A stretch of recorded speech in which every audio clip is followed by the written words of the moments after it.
Hello guys, welcome back to another video. അപ്പം ഇന്നത്തെന്ന് പറയുന്നത് എനിക്കിന്ന് കെമിസ്ട്രിയുടെ പബ്ലിക് പ്രാക്ടിക്കൽ എക്സാം ആയിരുന്നു. അതിൻ്റെ ഒരു ഡീറ്റെയിൽ റിവ്യൂ ആണ് ഗൈസ്. എൻ്റെ എക്സ്പീരിയൻസ് ആണ് ഞാനിതിൽ ഷെയർ ചെയ്യുന്നത്. എനിക്ക് എങ്ങനത്തെ ക്വസ്റ്റ്യൻസ് ആണ് വന്നിട്ടുണ്ടായിരുന്നത്, എൻ്റെ വൈവ എന്തൊക്കെയാണ് എനിക്ക് വൈവ ചോദിച്ചിട്ടുണ്ടായിരുന്നത്, അതിനെക്കുറിച്ചൊക്കെ ഡീറ്റെയിൽ ആയിട്ട് ഞാൻ ഈ വീഡിയോയിൽ പറയുന്നുണ്ട്. പിന്നെ ഞാനിപ്പോൾ പുറത്തിരുന്നാണ് ഗൈസ് വീഡിയോ എടുക്കുന്നത്. അപ്പോൾ അതിൻ്റെ ചെറിയ നോയ്സൊക്കെ കാണും, കാരണം അപ്പുറത്തെ വീട്ടിൽ മരം മുറിക്കുകയാണ്. അപ്പോൾ അതിൻ്റെ സൗണ്ടൊക്കെ കാണും കേട്ടോ. അപ്പം നമ്മൾ എക്സാമിലേക്ക് വരികയാണെങ്കിൽ നല്ല സിമ്പിളായിട്ട് ആയിരുന്നു എനിക്ക്. കാരണം എനിക്ക് എസ്റ്റിമേഷൻ എനിക്ക് ഇച്ചിരി പേടി ഉണ്ടായിരുന്നു ഗൈസ്. കാരണം ഞാനത് ലാസ്റ്റ് മിനിറ്റാണ് പഠിക്കുന്നുണ്ടായിരുന്നത്. സോ അതിലെനിക്ക് ചെറിയൊരു പേടി ഉണ്ടായിരുന്നു. പക്ഷെ എനിക്കിത് കാൽക്കുലേഷൻ ഒന്നും വിഷയമല്ല കേട്ടോ. പക്ഷേ അതിൻ്റെ ആ ഒരു എഴുതുന്ന ചെയ്യുന്ന പോർഷൻസ് ഉണ്ടല്ലോ, അതെനിക്ക് കുറച്ച് പാടായിട്ട് എനിക്ക് ബേസിക്കലി, കാരണം ഞാൻ ലാസ്റ്റ് മിനിറ്റാണ് അത് പഠിച്ചിട്ടുണ്ടായിരുന്നത്. സോ അതെനിക്ക് കുറച്ച് ടഫായിട്ട് എനിക്ക് തോന്നിയിട്ടുണ്ടായിരുന്നു. സോൾട്ട് അനാലിസിസിൽ എനിക്ക് കിട്ടിയിട്ടുണ്ടായിരുന്നത് അമോണിയം ക്ലോറൈഡ് ആയിരുന്നു. സോൾട്ട് അനാലിസിസ് ആ സ്കീം നല്ലപോലെ പഠിച്ചിട്ട് പോയ ഒരു കുട്ടിക്ക് അത്യാവശ്യം നല്ലപോലെ പെട്ടെന്ന് ചെയ്യാൻ പറ്റും. ആ ഒരു ഹോളിൽ നമുക്ക് ആദ്യം തന്നെ വിതിൻ 5 മിനിറ്റ്സിൽ നമുക്ക് എസ്റ്റിമേഷൻ്റെ പ്രിൻസിപ്പിളും പ്രൊസീജിയർ ചെയ്ത് കൊടുക്കുന്നുണ്ടായിരുന്നു. അപ്പം എനിക്ക് NaOHൻ്റെയും H2SO4 കൂടിയിട്ടുണ്ടായിരുന്ന എസ്റ്റിമേഷൻ ആയിരുന്നു. അപ്പം അതിൻ്റെ പ്രിൻസിപ്പിൾ ആൻഡ് പ്രൊസീജിയേഴ്സ് ആദ്യം തന്നെ എഴുതി കൊടുത്തിട്ടുണ്ടായിരുന്നു. അതൊക്കെ നമുക്കറിയാം, നമുക്ക് സിമ്പിളായിട്ട് എഴുതി കൊടുക്കാവുന്നതേ ഉള്ളൂ. നമ്മൾ ആ ചെയ്യുന്ന കാര്യങ്ങൾ അങ്ങോട്ട് എഴുതി കൊടുത്താൽ മതി. അപ്പം അങ്ങനെ എഴുതി കൊടുത്തിട്ടുണ്ടായിരുന്നു. എനിക്ക് സോൾട്ട് കിട്ടിയപ്പോൾ എനിക്ക് ടെൻഷൻ ഉണ്ടായിരുന്നു. കാരണം നമുക്ക് കോമൺ ആയിട്ട് ചോദിക്കുന്ന കുറച്ച് ഇതൊക്കെ തന്നെ ആയിരുന്നു ഞങ്ങൾക്ക് വെച്ചിട്ടുണ്ടായിരുന്നത്. കൂടുതലായിട്ടും കാറ്റയോൺസിൽ മോസ്റ്റ് റിപ്പീറ്റഡ് ആയിട്ട് ചോദിച്ചിട്ടുണ്ടായിരുന്നത് അമോണിയം, അലൂമിനിയം, ലെഡും അതെ ലെഡുമായിരുന്നു കോമൺ ആയിട്ട് വെക്കുന്നുണ്ടായിരിക്കും. അത് തന്നെയായിരുന്നു കൂടുതലും, അത് വെച്ചിട്ട് തന്നെയായിരുന്നു മിക്ക ആൾക്കാർക്കും. പിന്നെ ആനയോൺസിൽ മാറ്റം വന്നിട്ടായിരുന്നു, അങ്ങനെയായിരുന്നു. അപ്പം ആദ്യം തന്നെ ഞാൻ കാർബണേറ്റിൻ്റെ ടെസ്റ്റ് ചെയ്തിട്ടുണ്ടായിരുന്നു. അപ്പോൾ എനിക്ക് പ്രത്യേകിച്ചൊരു റിയാക്ഷനും കാര്യങ്ങളും ഒന്നും ഉണ്ടായിരുന്നില്ല. അപ്പം നമുക്ക് ഉറപ്പിക്കാമല്ലോ കാർബൺ അല്ല എന്നുള്ളത്.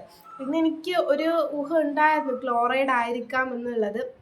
അപ്പോൾ പിന്നെ വേറൊരു കാര്യം എന്താണെന്ന് വെച്ചാൽ, നിങ്ങൾ കോൺസെൻട്രേറ്റഡ് സൾഫ്യൂരിക് ആസിഡ് എടുക്കുന്ന സമയത്ത് പ്രത്യേകം ശ്രദ്ധിക്കുക. അത് കയ്യിലൊന്നും ആക്കല്ല കേട്ടോ. ഇന്നും എൻ്റെ മോഡൽ ചെയ്യുന്ന സമയത്ത് വീണിട്ടുണ്ടായിരുന്നു, ഇന്നും എൻ്റെ കയ്യിൽ വീണിട്ടുണ്ടായിരുന്നു. അപ്പോൾ അതൊക്കെ നിങ്ങൾ ശ്രദ്ധിക്കുക. നിങ്ങൾ ആ സോൾട്ട് അനാലിസിൻ്റെ സ്കീം നല്ലപോലെ പഠിച്ചിട്ട് പോകാൻ ശ്രദ്ധിക്കുക. അത് പഠിച്ചിട്ട് പോയി കഴിഞ്ഞ് കഴിഞ്ഞാൽ നമുക്ക് പക്കാ സിമ്പിളായിട്ട് ചട്ടപ്പടയുന്ന നമുക്ക് അങ്ങോട്ട് ഓരോ ഐഡൻറ്റിഫിക്കേഷൻ ടെസ്റ്റ് ചെയ്ത് പോകാൻ പറ്റും. അപ്പോൾ നിങ്ങൾ എന്താണെന്നറിയോ, അതിൻ്റെ ഓരോ ഒബ്സർവേഷൻ നിങ്ങൾ നല്ലപോലെ പഠിക്കണം കേട്ടോ. ഒബ്സർവേഷൻ, എനിക്ക് മോഡലിനെ പറ്റിയൊരു പ്രശ്നം അതാണ്. ഞാൻ ഒബ്സർവേഷൻ നോക്കാതെ എന്തൊക്കെയാണോ എക്സ്പെരിമെൻറ്റ് മാത്രം പഠിച്ചുകൊണ്ട് പോയിട്ടുണ്ടായിരുന്നു. പക്ഷെ അത് ഞാൻ ഇപ്രാവശ്യം നികത്തി പോയിട്ടുണ്ടായിരുന്നു. കാരണം ഒബ്സർവേഷൻ നിങ്ങൾ നല്ലപോലെ പഠിക്കുക. ഇപ്പം യൂട്യൂബിലായാലും കുറേ ക്ലാസ്സുകളൊക്കെ കാണുമല്ലോ, അതിൻ്റെ ഓരോ ഐഡൻറ്റിഫിക്കേഷൻ്റെ ആനയോൻ്റെ ആയാലും കാറ്റയോൻ്റെ ആയാലും ടെസ്റ്റുകൾ എടുത്തിട്ട് അതിൻ്റെ ഒബ്സർവേഷൻ, അത് ഇപ്പം ക്ലാസ് ഇട്ടിട്ടുണ്ടായിരിക്കില്ല, അതിൽ ആ ഒബ്സർവേഷൻ എന്താണ് ഇപ്പം കാർബണേറ്റിൻ്റെ കാര്യത്തിലാണെങ്കിൽ ഡൈല്യൂട്ട് HCl ഒഴിക്കുന്ന സമയത്ത് ബ്രിസ്ക് എഫറൻസ് ആണ് വരുന്നത്.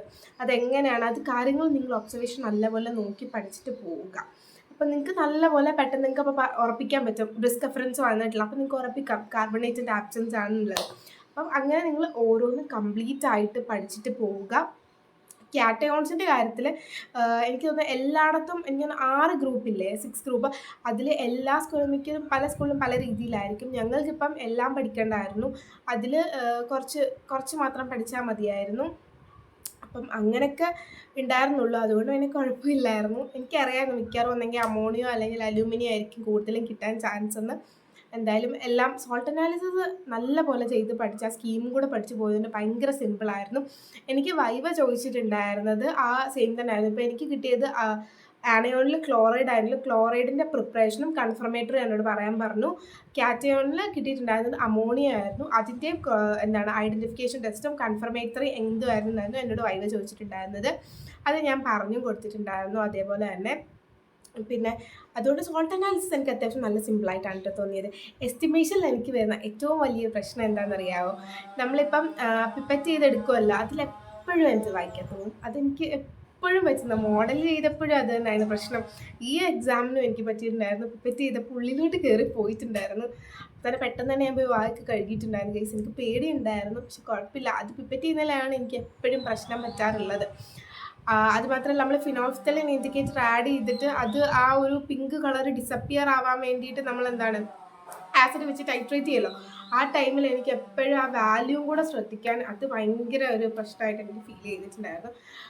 പിന്നെന്താ, ഒരു കൺകോർഡൻ്റ് ആയിട്ടുള്ള വാല്യൂ കിട്ടാനായിട്ട് കുറച്ച് പാടുണ്ടായിരുന്നു കേസ്. കാരണം ഞാൻ ഇങ്ങനെ ഒരു സ്ഥലം നമ്മൾ എന്ത് ചെയ്യും, ടൈട്രേറ്റ് ചെയ്യുന്ന സമയത്ത് ആ പിങ്ക് കളർ ഡിസപ്പിയർ ചെയ്യുന്ന അതിങ്ങനെ നോക്കിക്കൊണ്ടിരിക്കും. അത് കറക്റ്റ് ആ പിങ്ക് കളർ ഡിസപ്പിയർ ചെയ്യുന്ന ടൈമിൽ അത് പെട്ടെന്ന് നമ്മൾ നിർത്തുമ്പോൾ പെട്ടെന്ന് വാല്യൂ ശ്രദ്ധിക്കുമ്പോൾ എനിക്ക് കിട്ടത്തില്ല. അങ്ങനെ ഞാൻ ഒരു 2-3 തവണ 2-3 തവണ ചെയ്യണമല്ലോ, എന്നിട്ട് അങ്ങനെ നല്ലപോലെ ചെയ്തിട്ടാണ് എനിക്ക് വാല്യൂസ് ഒക്കെ കിട്ടിയിട്ടുണ്ടായിരുന്നത്. പിന്നെ റെക്കോർഡിൻ്റെ കാര്യത്തിലൊക്കെ പക്കയാണെന്ന് എനിക്കറിയാമായിരുന്നു. കാരണം നമ്മൾ അതേപോലെയായിരുന്നു, എല്ലാം നല്ല ഡീറ്റെയിൽ ആയിട്ടൊക്കെ എഴുതി പോയിട്ടുണ്ടായിരുന്നു. പിന്നെ നിങ്ങൾ ഈ കാര്യങ്ങളൊക്കെയാണ് ശ്രദ്ധിക്കേണ്ടത്. സോൾട്ട് അനാലിസിസിൻ്റെ സ്കീം നല്ല പക്കയായിട്ട് പഠിച്ചിട്ട് വേണം പോകാനായിട്ട്. സോൾട്ട് അനാലിസിസ് ഏത് വഴി എങ്ങനെയൊക്കെ ചോദിച്ചാലും പറയാൻ പറ്റുന്ന രീതിയിൽ പക്ക ആയിട്ട് നിങ്ങൾ പഠിച്ചിട്ട് പോവുക. ആഷ് ടെസ്റ്റ് ഒക്കെ നല്ലപോലെ ഓർത്ത് വെക്കുക. അതിൻ്റെ എനിക്ക് തോന്നുന്നു ഈ സൊല്യൂഷൻസ് എല്ലാം കൂടെ എല്ലാവർക്കും, ഞങ്ങളുടെ ബാച്ചിലുള്ള കുട്ടികൾക്ക് അതായിരുന്നു പ്രശ്നം. സൊല്യൂഷൻസ് എല്ലാം കൂടെ ഭയങ്കര കൺഫ്യൂഷൻ ആയിരുന്നു. സോ നിങ്ങൾ ആ സ്കീം വൃത്തിയായിട്ട് പഠിക്കുക. എസ്റ്റിമേഷനിൽ പിപ്പറ്റ് ചെയ്യുമ്പോൾ ഉള്ളിൽ പോകാണ്ട് ശ്രദ്ധിക്കുക. ആ കറക്റ്റ് 20 ml ഒക്കെ ആക്കാൻ വേണ്ടിയിട്ട് ശ്രദ്ധിക്കുക. അതിലോരോ അളവുണ്ടല്ലോ എസ്റ്റിമേഷനിൽ, ആ അളവ് തെറ്റാണ്ട് എല്ലാം കറക്റ്റായിട്ട് ചെയ്യാനായിട്ട് ശ്രദ്ധിക്കുക. പിന്നെ എഴുതുന്ന കാര്യങ്ങളും എല്ലാം വൃത്തിയായിട്ട് ശ്രദ്ധിച്ച് പോവുക. എനിക്കൊന്ന് സോൾട്ട് അനാലിസിസിലായിരിക്കും നമുക്ക് കൂടുതൽ റിട്ടേൺ കാര്യങ്ങൾ വരുന്നത്. അതെല്ലാം അതേപോലെ തന്നെ ഒബ്സർവേഷൻസും കാര്യങ്ങളും നിങ്ങൾ ശ്രദ്ധിച്ചിട്ട് പോവുക. എസ്റ്റിമേഷൻ എഴുതുന്ന സമയത്ത് ഇക്വലൻറ്റ് മാസ് ഓഫ് എന്താണ് ആസിഡിൻ്റെയും ബേസിൻ്റെ ഇക്വലൻറ്റ് മാസ് വൃത്തിയായിട്ട് പഠിച്ചിട്ട് പോവുക. തെറ്റാണ്ട് ഉറപ്പ് വരുത്തുന്ന രീതിയിൽ തന്നെ നല്ലപോലെ ഇക്വലൻറ്റ് മാസ് ഒക്കെ കാണാതെ പഠിച്ചിട്ട് പോവുക. പിന്നെ പ്രോബ്ലംസ് കാൽക്കുലേറ്റർ മറക്കില്ല കേട്ടോ. ഈ ഞങ്ങളുടെ ബാച്ചിലും കുറേ പിള്ളേരിന്ന് കാൽക്കുലേറ്റർ മറന്നിട്ടായിരുന്നു വന്നിട്ടുണ്ടായിരുന്നു. സോ കാൽക്കുലേറ്റർ മറക്കാണ്ടിരിക്കുക കേട്ടോ. കാൽക്കുലേറ്റർ നമ്മൾ പ്രോബ്ലംസ് ചെയ്യുമ്പോൾ ഒരു തവണ നമ്മൾ ചെയ്തൊരു ആൻസർ ഇട്ടെങ്കിൽ വീണ്ടും അത് റിപ്പീറ്റ് ചെയ്ത് നോക്കുക കേട്ടോ, കറക്റ്റ് ആണോ എന്ന്. അപ്പം അത്രയൊക്കെ ഉള്ളു ഗൈസ്. ഇതൊക്കെ ശ്രദ്ധിച്ചിട്ട് പോവുക. Okay, by.